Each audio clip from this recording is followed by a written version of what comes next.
Yes to Ayos campaign. Ilulunsad ng MMDA sa Pateros ngayong araw. Si JM Thompson sa detalye live. JM? Rise and Shine, Joshua. Ngayong araw nga ay nakatakdang ilunsad yung pangalawang yugto ng Yes to Ayos campaign ng Metropolitan Manila Development Authority o MMDA dito sa Pateros Elementary School.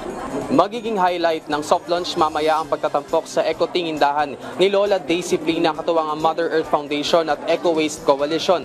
Layunin ng programa na mas mapabuti pa ang social behavior at civic responsibility ng ating mga kababayan, lalo na ng ating mga kabataan. Isa rin ang disiplina sa pangangalaga sa kalikasan ng inuhubog ng Yes to Ayos campaign. Matatandaang nitong Abril lamang ay sinimula na ang programang ito sa Malabon City.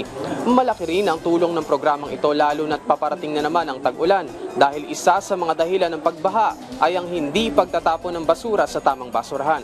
At sabi nga nila ay patuloy na lilibutin ni Lola Daisy Plina ang buong Metro Manila para mas mapaigting pa ang disiplina sa iba't ibang lungsod.